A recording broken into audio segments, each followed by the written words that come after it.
Hello everyone, आज हम discuss करेंगे class 10 chapter 1 chemical reactions and equations. हालांकि इसके कुछ कंटेंट्स की वीडियो हमने बना रखी है, जैसे एग्जाम में 3 मार्क्स के क्वेश्चंस आते हैं। डिकम्पोजिशन रिएक्शन के ऊपर हमने वीडियो बना रखी है, बैलेंसिंग पे वीडियो बना रखी है। बट आज कुछ और इम्पोर्टेंट टॉपिक्स के ऊपर वीडियो लेके आ रहे हैं, जहां से आपको हर टेस्ट में, हर पेपर के अंदर वो सारे क्वेश्चंस जो है वो मिलने वाले हैं। चलिए शुरू करते हैं। हम इस चैप्टर में केमिकल रिएक्शंस एंड इक्वेशंस में फर्स्टली डिस्कस करेंगे introduction, combination reaction, exothermic reaction, endothermic reaction and redox reaction. Because आप कोई भी टेस्ट देखेंगे तो आपको एक्सोथर्मिक, एंडोथर्मिक और रेडॉक्स रिएक्शन से क्वेश्चन देखने को मिलेगा ही मिलेगा हर बार। Firstly, we will discuss about the introduction of chemical reactions and equations. Now, what is the meaning of chemical reactions and chemical equations? अब केमिकल रिएक्शंस क्या होती है? केमिकल रिएक्शंस मींस ऐसी कोई भी रिएक्शंस जिसमें कोई रिएक्टेंट जो है वो इन्वॉल्व हो रहा है। Reactant means we can add, जिसे हम ऐड कर रहे हैं, जिसकी हम रिएक्शन करवा रहे हैं। रिएक्टेंट से हम प्रोडक्ट का फॉर्मेशन कर रहे हैं, बट जो प्रॉपर्टीज हैं रिएक्टेंट की वो बिल्कुल डिफर होनी चाहिए इसकी प्रॉपर्टी से, प्रोडक्ट की प्रॉपर्टी से। This is called chemical reaction. ऐसी कोई भी केमिकल रिएक्शन जिसमें कोई भी हमने कंटेंट इन्वॉल्व किया, कोई केमिकल इन्वॉल्व किया, उसकी जो प्रॉपर्टीज है वो उसके रिजल्ट से थोड़ी डिफर होनी जरूरी है, जिसे हम बोलते हैं केमिकल रिएक्शंस। फॉर एग्जांपल, हम बात कर रहे हैं आयरन। अगर आयरन जब हम मार्केट से न्यू परचेज करके लेके आते हैं तो ये शाइनी ग्रे कलर का होता है, बट आफ्टर सम टाइम जैसे ही ये कुछ मॉइस्चर के कांटेक्ट में आता है, तो मॉइस्चर के कांटेक्ट में आते इट विल कोरोड, तो इसे रस्ट लग जाती है, प्लस एक गैस रिलीज होती है, उस गैस को we will call hydrogen gas. This process is called a chemical reaction. Chemical reaction क्यों है? बिकॉज जो आयरन हम लेके आए थे वो कौन से कलर का था? ग्रे कलर का था, बट जैसे ही वो मॉइस्चर के कांटेक्ट में आया तो वो रस्ट लग गई, और रस्ट लगने के बाद वो ब्राउन कलर के अंदर कन्वर्ट हो गया, प्लस एक गैस रिलीज हुई जिसे हम बोलते हैं हाइड्रोजन गैस। अब जो रिएक्टेंट की प्रॉपर्टीज थी प्रोडक्ट की प्रॉपर्टी से बिल्कुल डिफर है, बिकॉज जो रिएक्टेंट में आयरन ग्रे कलर का था वो ब्राउन कलर का हो चुका है, और अब हम इस रस्ट को रिवर्स नहीं कर सकते, रिवर्स नहीं जा सकता। जितनी आयरन को रस्ट लगी वो लगी, हम उसे फर्दर रस्टिंग से बचा सकते हैं, बट हम ऐसा नहीं कर सकते कि रस्ट को बिल्कुल सही करके वापस बैक एक ग्रे आयरन के अंदर कन्वर्ट कर दे, ऐसा नहीं हो सकता। जितना आयरन रस्ट ने डैमेज करना था उतना कर दिया। इसे हम बोलते हैं chemical reactions. Now then chemical equations. What is chemical equations? Chemical equations means कि अगर हम किसी भी केमिकल रिएक्शन को सिंबल्स के अंदर कन्वर्ट कर देंगे, iron Fe, moisture means H2O, moisture H2O, water H2O, aqueous H2O, सभी का फार्मूला H2O रहता है। ये कोरोड होगा Fe3O4 प्लस एक गैस रिलीज होगी हाइड्रोजन गैस। और जब हम किसी भी केमिकल इक्वेशन को एक सिंबॉलिक फॉर्म के अंदर राइट करते हैं, this symbolic form is called chemical equation. Now this is the difference between chemical reaction and chemical equation. अगर हम किसी भी केमिकल प्रोसेस को हम थ्योरेटिकली लिख रहे हैं वो केमिकल रिएक्शन है, और अगर हम उसे सिंबॉलिक फॉर्म दे रहे हैं उसे हम बोलते हैं केमिकल इक्वेशन। और कोई भी इक्वेशन जब हम एग्जाम में लिखेंगे तो वो बैलेंस होनी जरूरी है। लाइक हम इसे बैलेंस करें Fe3 बैलेंसिंग की हमने एक वीडियो बना रखी है, जिसका भी लिंक जो है वो डिस्क्रिप्शन बॉक्स में दे दूंगा। H2O को बैलेंस करना है, 2H2O। आई थिंक ये इक्वेशन जो है वो बैलेंस हो चुकी है, नहीं 2 और हियर 2 to the 4H2। अब इक्वेशन जो है वो 3Fe नहीं बैलेंस हुई, अभी भी 4 ऑक्सीजन है here we will put 4 oxygen, hydrogen 4 to the 8 4 to the 8। अब ये इक्वेशन जो है वो बैलेंस हो चुकी है। हमें एग्जाम में हर एक इक्वेशन जो है वो बैलेंस करके लिखनी है। अनबैलेंस्ड इक्वेशन अगर हम लिखेंगे तो हमारा कोई भी इक्वेशन है वो सारा रॉन्ग हो जाएगा। ये तो था introduction about chemical reaction and equations. इसे हम एक और कॉमन एग्जांपल से समझते हैं। कॉमन एग्जांपल कौन सा है? कॉमन एग्जांपल है मिल्क। हम मिल्क लेते हैं, हमें मिल्क की प्रॉपर्टीज पता है। कैसा होता है टेस्ट में, अगर हम उसमें कोई स्मॉल अमाउंट में सोप सब्सटेंस जो है वो ऐड कर देते हैं, मींस उसमें हमने कोई खट्टी चीज ऐड कर दी, तो अब हमें पता है मिल्क में कोई सोप सब्सटेंस ऐड करने से जो मिल्क है वो कन्वर्ट हो जाएगा कर्ड। तो देखिए दिस इज द रिएक्टेंट, इन्हें हम बोलते हैं रिएक्टेंट, क्योंकि बिकॉज हमने इन्हें मिक्स किया, ऐड किया, और इससे जो रिजल्ट मिला दिस इज कॉल्ड प्रोडक्ट, इससे हमें रिजल्ट मिला। अब रिएक्टेंट की जो प्रॉपर्टीज है, मिल्क की जो प्रॉपर्टीज है वो कर्ड की प्रॉपर्टी से बिल्कुल डिफरेंट है, ये प्रॉपर्टीज आपस में मैच नहीं कर रही, तो this is called a chemical reaction, इसे हम केमिकल रिएक्शन बोलते हैं। केमिकल रिएक्शन इक्वेशन में तो जस्ट एक फर्क है कि अगर हम वर्ड इक्वेशन दे रहे हैं तो रिएक्शन, सिंबॉलिक दे रहे हैं तो equation, otherwise chemical process means chemical process है कि रिएक्टेंट और प्रोडक्ट की जो प्रॉपर्टीज है वो डिफर है, उसे हम केमिकल प्रोसेस बोलते हैं, केमिकल रिएक्शन बोलते हैं। अब यहाँ पर ऊपर हमने एक रिएक्शन डिस्कस करी है आयरन वाली, कि अगर आयरन जो है वो मॉइस्चर के कांटेक्ट में आता है तो गैस रिलीज होती है, हाइड्रोजन गैस। मैंने टाइम्स एग्जाम में क्वेश्चन आया कि अगर हम हाइड्रोजन गैस को डिटेक्ट करना है, how we can detect the hydrogen gas, किसी भी प्रोसेस से जो हाइड्रोजन गैस रिलीज हो रही है अगर हम उसे डिटेक्ट करना है, किस तरीके से हम डिटेक्ट कर सकते हैं उसे, वे है। तो हाइड्रोजन गैस को डिटेक्ट करने के लिए फर्स्ट मेथड है, अगर हम इसके पास एक बर्निंग कैंडल लेके जाते हैं तो बर्निंग कैंडल जो है वो पोप साउंड प्रोड्यूस करेगी, फर्स्ट मेथड ये हो गया। सेकंड, अगर हाइड्रोजन गैस जो है वो वाटर के अंदर हम चेक कर रहे हैं तो ये बबल्स का फॉर्मेशन करती है। दो मेथड है हाइड्रोजन गैस को डिटेक्ट करने के। फर्स्ट मेथड इज हम इसके पास बर्निंग कैंडल अगर लेके जाएंगे तो बर्निंग कैंडल जो है वो पोप साउंड प्रोड्यूस करेगी। सेकंड मेथड, अगर हम इसे वाटर के अंदर लेके जाएंगे तो वाटर के अंदर जो बबल्स है वो बनना शुरू हो जाएंगे। टू मेथड है हाइड्रोजन गैस को डिटेक्ट करने के। This is all about the introduction of chemical reactions and chemical equations. After that, we will discuss about the combination reaction. Now, what is the combination reaction? अब बहुत सारी chemical reactions होती हैं, अलग अलग टाइप्स हैं, लाइक डीकंपोजिशन के ऊपर हमने एक वीडियो बना रखी है। डीकंपोजिशन की वीडियो आपको फाइनल एग्जाम में 3 मार्क्स का क्वेश्चन देखने को मिलेगा, वो श्योर है कि आएगा ही आएगा। अब सेम अगर आपको डीकंपोजिशन रिएक्शन नहीं समझ में आई तो फर्स्टली आपको कॉम्बिनेशन रिएक्शन जो है वो समझनी पड़ेगी। Now what is the meaning of combination reaction? देखिए जैसा कि नेम से ही क्लियर हो रहा है, कॉम्बी मींस कंबाइन, कि कंबाइन करना है हमें कुछ ना कुछ यहाँ पर। तो कंबाइन क्या करना है?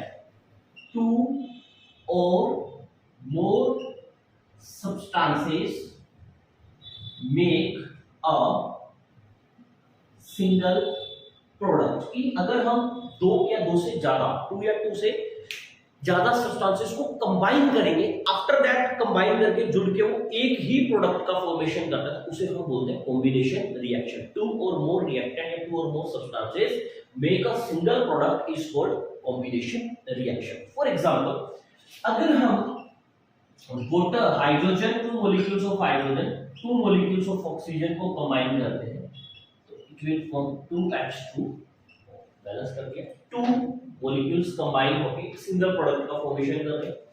Second example, C+O2 CO2, two reactant make a single product. But ये चलिए बहुत ही कॉमन एग्जांपल है, हमें समझने में बड़ी हेल्प मिलती है कि टू मॉलिक्यूल्स कंबाइन हो रहे हैं, एक सिंगल प्रोडक्ट का फॉर्मेशन कर रहे हैं। बट एग्जाम में हमें क्या मिलेगा? This is the main thing, exam में हमें मिलेगा CaO। This CaO is called calcium oxide, इसे हम बोलते हैं कैल्शियम ऑक्साइड। कैल्शियम ऑक्साइड का एक जनरल कॉमन नेम होता है, this common name is called quicklime. Quicklime mainly हम अगर बिल्कुल सिंपल लैंग्वेज यूज करें तो जो कली, जो व्हाइट कलर का पाउडर जो चूना होता है, दिस इज कॉल्ड क्विकलाइन। अगर हम कैल्शियम ऑक्साइड के अंदर वाटर मॉलिक्यूल्स जो है वो ऐड करेंगे, अगर हम चूने को पानी के अंदर डिसोल्व करते हैं, घोलते हैं, तो it will soluble completely in the water, तो ये कंप्लीटली वाटर के अंदर सोल्यूबल हो जाएगा, CaOH ट्वाइस का फॉर्मेशन करेगा। देखिए two reactant make a single product, दो रिएक्टेंट ने एक सिंगल प्रोडक्ट का फॉर्मेशन किया, this is called a combination reaction. अब ये जो बना कैल्शियम ऑक्साइड के बाद, Ca means calcium, OH means hydroxide, this is called calcium hydroxide. इसने कैल्शियम हाइड्रोक्साइड का फॉर्मेशन कर लिया। अब इसे हम बोल रहे थे क्विकलाइन, अब इसे हम क्या बोलेंगे? क्विकलाइन को पानी में घुल चुका है तो हम इसे बोलेंगे लाइम वाटर। चूने का पानी, ये एक बहुत ही कॉमन नेम, इसका जो मैक्सिमम यूज होने वाला जो नेम है, this is called slate light. Two reactant make a single product CaO plus H2O is equal to CaOH twice. This is called the combination reaction. अब मैंने आपको ये कॉम्बिनेशन रिएक्शन क्यों करवाई, बिकॉज इसकी काफी सारी यूजेज है, ये बहुत सारी जगह पे यूज होने वाला मेथड है। अब देखिए फर्स्ट यूज कौन सा है इसका, नोट। फर्स्ट यूज है कि जैसे ही हमने क्विक लाइन को वाटर में सोल्यूबल किया तो हमारे पास स्लेक्ड लाइन या लाइन वाटर बना। ये जो लाइन वाटर का फॉर्मेशन हुआ, इसका जो यूज है, use for white wash off walls. इसका जो यूज है वो दीवारों पे व्हाइट वॉश करने के लिए किया जाता है। जो पेंट हम करते हैं उसके लिए CaOH ट्वाइस का यूज किया जाता है, पीओपी पुट्टी वगैरह करने के लिए। अब ये जो व्हाइट वॉश हम वॉल्स के ऊपर अप्लाई करते हैं, तो जब जैसे हमने इसे व्हाइट वॉश को अप्लाई किया, कोट लगाया हमने इसका, तो ये थोड़ा सा ब्राउन कलर का होता है। धीरे धीरे जैसे ये ड्राई फॉर्म के अंदर आता है तो ये व्हाइट होता है। धीरे धीरे 2, 3, 4 डेज के अंदर कंप्लीटली व्हाइट जो शाइन है वो गेन कर लेता है। तो हम क्या लिखेंगे, जैसे ही CaOH ट्वाइस अपने वॉल्स के ऊपर अप्लाई किया तो ये व्हाइटनेस नहीं देगा, लेकिन जैसे ही ये CO2 के कांटेक्ट में आएगा, CO2 इसके टच में आती रहेगी, तो ये फॉर्मेशन करेगा CaCO3 का। This is called calcium carbonate. Plus इसमें से जो वाटर मॉलिक्यूल्स है वो इवेपोरेट हो जाएंगे, प्रॉपर तरीके से ये ड्राई हो जाएगा, और ये जो CaCO3 बना, this is called calcium carbonate. Calcium carbonate is just the formula of marble बोल सकते हैं, या जो एग शेल है, आउटर शेल जो होती है अंडे की, वो भी कैल्शियम कार्बोनेट की बनी होती है, तो वो भी CaCO3 फॉर्मूला उसका बोला जाता है। Marble is just not a marble की हम नीचे वॉल पे अप्लाई कर रहे हैं, कोई भी ऐसा हार्ड सब्सटेंस जो इनसोल्यूबल इन वाटर है, ये वाटर के अंदर इनसोल्यूबल होगा, जब इसकी पपड़ी बनके उतरेगी तो इसे हम प्रेसिपिटेट भी बोलते हैं। ऐसा कोई भी सब्सटेंस जो वाटर में इनसोल्यूबल होता है उसे हम प्रेसिपिटेट बोलते हैं। ये व्हाइट कलर का प्रेसिपिटेट बनता है जो पानी के अंदर कभी भी घुल नहीं सकता। तो ये जो नोट हमने लिखा है ये कॉम्बिनेशन रिएक्शन का पार्ट नहीं है, देखिए रिएक्टेंट भी 2 है, प्रोडक्ट भी 2 है, बट इसके ऊपर जो हमने यूज किया था, this is the combination reaction, 2 reactant make a single product. But हमने इससे जो प्रोडक्ट मिला उस प्रोडक्ट का डेली लाइफ में यूज देखा है कि इसका जो यूज है वो व्हाइट वॉश ऑफ वॉल्स में किया जाता है, और जैसे जैसे इसके साथ CO2 कांटेक्ट में आती है तो ये व्हाइटनेस और इंप्रूव करता है अपनी, और वाटर मॉलिक्यूल्स जो है वो इवेपोरेट हो जाते हैं, और ये जो व्हाइटनेस होगी इसे हम बोलते हैं calcium carbonate. Now, this is all things about the combination reaction. Combination means two reactant combine and form a single product is called the combination reaction. For this reaction is very most important for your final exam as well as your class test. ये काफी ज्यादा important reactions है आपके exam के लिए, but हमें अच्छे से समझना है। अगर आपको कोई इशू प्रॉब्लम आता है तो आप मेरे से कॉल करके इसे पूछ सकते हैं। अब कॉम्बिनेशन रिएक्शन के बाद सेकंड हम डिस्कस करते हैं एक्सोथर्मिक रिएक्शन।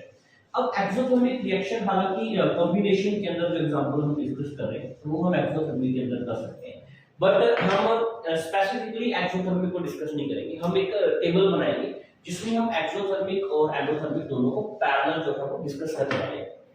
तो फर्स्टली मैं इस साइड लिख रहा हूं exothermic reaction, and the second मैं इस साइड लिख रहा हूं endothermic reaction. Now what is the meaning of exothermic and endothermic reaction? थोड़ा डिटेल में समझते हैं, काफी ज्यादा इंपॉर्टेंट है ये एक्सोथर्मिक और एंडोथर्मिक रिएक्शन का जो सीन है। तो देखिए एक्सोथर्मिक, अब देखिए एक्सो मींस एक्स, एग्जिट, एक्स का जो रिलीज है वो लिया गया एग्जिट से, exit means outside. Thermal means heat, means any kind of energy. Here same thing. Endo means in, means inside. Thermal means heat, means energy. अब आप काफी हद तक समझ चुके हैं कि एक ऐसा प्रोसेस, एक ऐसी इक्वेशन जिसमें हीट या एनर्जी एग्जिट हो रही है, बाहर निकल रही है, this is called exothermic reaction. ऐसा प्रोसेस जिसमें हीट या एनर्जी इन्वॉल्व हो रही है, गिवन करनी पड़ रही है, this is called endothermic reaction. Common इसकी डेफिनेशन क्या है? The process in which heat और एनर्जी रिलीज, एक ऐसा कोई भी प्रोसेस जिसमें हीट या एनर्जी जो है वो रिलीज हो रही है, वो बाहर निकल रही है, this is called exothermic reaction. The process in which heat और एनर्जी is used, एक ऐसा प्रोसेस जिसमें हीट और एनर्जी यूज हो रही है, गिवन करनी पड़ रही है, this is called endothermic reaction. चलिए ये तो कॉमन से डेफिनेशन या सॉरी कॉमन से एग्जांपल हो गई कि ऐसा कोई भी प्रोसेस जिसमें हीट या एनर्जी रिलीज हो रही है, बाहर निकल रही है, एक्सोथर्मिक रिएक्शन जिसमें हीट या एनर्जी यूज हो रही है, कंज्यूम हो रही है, this is called endothermic reaction. अब इनके कुछ डेली लाइफ के एग्जांपल डिस्कस करते हैं। फर्स्टली हम अभी डिस्कस करके आए हैं कॉम्बिनेशन रिएक्शन के अंदर, अगर हम क्विकलाइम को, चूल्हे को वाटर के अंदर सोल्यूबल करते हैं तो ये वाटर के अंदर सोल्यूबल हो जाता है इजीली, बट इसके साथ साथ ही ये पानी को गर्म करता है। ये जो एरो अप लगाया ना मैंने, एरो का मतलब हीट बाहर निकल रही है, डाउन लगा हुआ हीट यूज हो रही है, तो यहाँ पर क्या हो रहा है, हीट जो है वो बाहर निकल रही है, वाटर को ये गर्म कर रहा है। सेकंड हमारे पास मोस्ट कॉमन एग्जांपल आ गया बर्निंग ऑफ कोल। अब हमें भी पता है कि कोक या कोल जब बर्न होता है भाई हमें हीट देता है, आफ्टर बर्निंग हीट देता है। अगर वो घर में ब्लैक फॉर्म के अंदर पड़ा है वो हीट नहीं देगा, आफ्टर बर्निंग जब वो जलेगा तब हमें हीट देगा। और किसी भी बर्निंग के लिए most important and common gas कौन सी होती है? ऑक्सीजन, बिकॉज बिना ऑक्सीजन के कुछ भी बर्न होना पॉसिबल नहीं है। C+CO2, बट ये हमें क्या देगा? Heat plus light. Third is most common example burning of natural gas. अगर कोक बर्न होके हमें हीट और एनर्जी दे रहा है तो नेचुरल गैस भी बर्न होके हमें हीट और एनर्जी देगी, this natural gas is called methane. अगर मीथेन को, इसका कॉमन एग्जांपल जैसे होता नहीं है पर समझ सकते हैं, अगर हम लकड़ी को जलाते हैं, लकड़ी को बर्न करेंगे तो हमें हीट भी देगी, लाइट भी देगी, मतलब एक गर्म रेड कलर की हीट भी रिलीज होगी जो हमें फील होती है, सेक लग रहा है हमें। लाइट भी, येलो कलर की लाइट भी वहां से निकल रही है, हीट भी देगी, लाइट भी देगी। लेकिन ऑक्सीजन गैस है तो ये हमें क्या देगी? धुआं तो निकल ही रहा है, वेपर्स के फॉर्म में वाटर निकल रहा है, but the most common form of energy कौन सी निकल रही है? हीट और लाइट।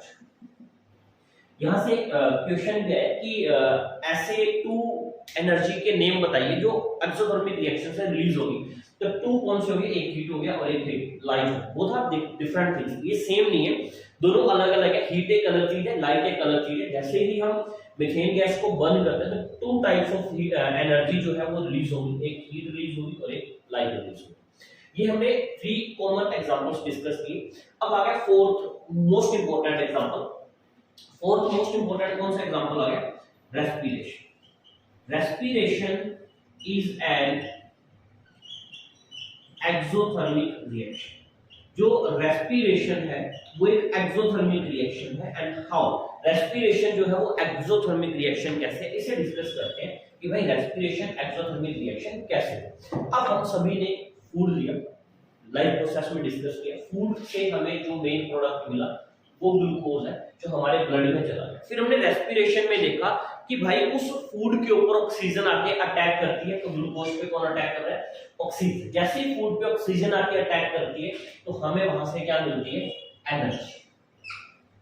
प्लस हम एनवायरनमेंट को क्या देते हैं? CO2 and H2। अब जो मेन कंटेंट हुआ, क्या रिलीज हुआ? एनर्जी। और ऐसी कोई भी रिएक्शन जिसमें हीट या एनर्जी रिलीज हो रही है उसे हम बोलते हैं एक्सोथर्मिक रिएक्शन। हम जब हम रेस्पिरेशन कर रहे हैं, ब्रीथिंग कर रहे हैं, सांस ले रहे हैं, ऑक्सीजन हमारे इन जा रही है और हमें बाहर क्या निकल रही है? Energy, ability to do work, जिससे हम वर्क कर रहे हैं। So that's why respiration is also considered as a exothermic reaction. Now here endothermic is so much easy. Endothermic means the reaction in which heat is used. Heat जो है वो use हो रही है, इवोल्व हो रही है, उसे हम एंडोथर्मिक रिएक्शन बोलेंगे। तो इसमें हम लिखेंगे कि ऑल डीकंपोजिशन जो रिएक्शंस हैं वो सारी की सारी एंडोथर्मिक रिएक्शंस है। फॉर एग्जांपल हमारे पास एक FeSO4 एक फेरस सल्फेट का क्रिस्टल है, हमें इसे तोड़ना है। अब कोई भी मॉलिक्यूल अगर हम तोड़ेंगे तो हमें जेब से फोर्स या एनर्जी लगानी पड़ेगी, एफर्ट्स लगानी पड़ेगी। तो इसे ब्रेक करने के लिए हम हीट देंगे। अगर हम हीट देंगे तो ये ब्रेक डाउन हो जाएगा Fe2O3 plus SO2 plus SO3। Single reactant से काफी सारे बन गए, this is called decomposition reaction, but heat हमने इसे जेब से दी है ताकि ये ब्रेक डाउन हो सके। लाइक जैसे हमने देखा था कि AgCl सिल्वर क्लोराइड है, अगर हम इसे सनलाइट में रखेंगे तो ये ब्रेक डाउन हो जाएगा 2Ag plus Cl। This is called endothermic reaction, because हम ऐसी रिएक्शन जिसमें हीट या टेम्परेचर या एनर्जी जो है वो जेब से दे रहे हैं, इन्वॉल्व हो रही है उस रिएक्शन के अंदर, उसे हम बोलते हैं एंडोथर्मिक रिएक्शन। और एक ऐसी रिएक्शन जिसमें रिलीज हो रही है, बाहर निकल रही है, उसे हम बोलते हैं एक्सोथर्मिक रिएक्शन। ये एक्सोथर्मिक और endothermic both reactions are very much important for your exam as well as your class test. अब लास्ट हम डिस्कस करते हैं रेडॉक्स रिएक्शन। और what is the meaning of redox reaction discuss करते हैं। Next हम डिस्कस करें redox reaction. Now what is the meaning of redox reaction? Two process redox reaction के अंदर इन्वॉल्व है, red plus ox. Red means reduction, ox means oxidation. एक ऐसी chemical reaction जिसमें रिडक्शन भी हो रहा है, ऑक्सीडेशन भी हो रहा है। नाउ रिडक्शन और ऑक्सीडेशन का मीनिंग क्या होता है? रिडक्शन मींस ऐसी कोई भी रिएक्शन जिसमें ऑक्सीजन रिमूव हो रही है या हाइड्रोजन ऐड हो रही है। बोथ सेम भी हो सकते हैं बट दोनों एक साथ नहीं भी हो सकते, ऐसा कोई कंपल्शन नहीं है। ऐसी कोई भी रिएक्शन जिसमें ऑक्सीजन ऐड हो रही है और हाइड्रोजन रिमूव हो रहा है, उसे हम बोलते हैं ऑक्सीडेशन रिएक्शन। लाइक हम एक एग्जांपल से इसे समझते हैं, CuO plus H2 is equal to Cu plus H2O। अब इस केमिकल इक्वेशन को थोड़ा ध्यान से देखिए। हमें सिर्फ जो गोल करना है ना, वो सिर्फ रिएक्टेंट पे करना है, प्रोडक्ट पे नहीं करना। तो रिएक्टेंट में देखिए यहाँ पर कॉपर के साथ क्या ऑक्सीजन मॉलिक्यूल प्रेजेंट है, लेकिन अब आप यहाँ देखिए यहाँ पर कॉपर के साथ क्या ऑक्सीजन मॉलिक्यूल जो है वो नहीं है। तो यहाँ से क्या हो गया, जो ऑक्सीजन है वो रिमूव हो चुकी है। और हमने देखा है कि ऐसा प्रोसेस जिसमें ऑक्सीजन क्या हो रही है, रिमूव हो रही है, उसे हम बोलते हैं रिडक्शन। सेकंड देखिए यहाँ पर हाइड्रोजन और यहाँ देखिए आप हाइड्रोजन। तो रिएक्टेंट में हाइड्रोजन के पास क्या ऑक्सीजन नहीं है, इसके पास क्या ऑक्सीजन ऐड हो चुकी है, तो ऐड ऑफ ऑक्सीजन। और जब ऑक्सीजन जो है वो ऐड होती है उसे हम बोलते हैं ऑक्सीडेशन रिएक्शन। ऐसी कोई भी केमिकल रिएक्शन जिसमें ऑक्सीडेशन भी हो रहा है, रिडक्शन भी हो रहा है, उसे हम बोलते हैं रेडॉक्स रिएक्शन। बट एक इसमें आईएनजी फॉर्म लग जाती है।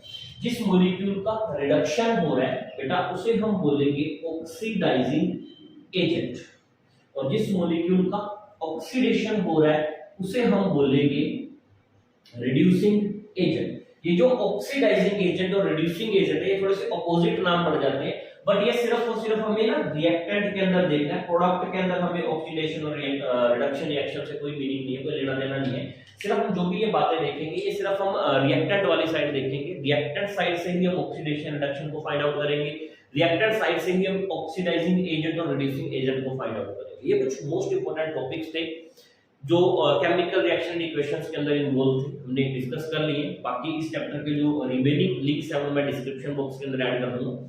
अब नेक्स्ट वीडियो के साथ मिलेंगे, तब तक के लिए थैंक यू।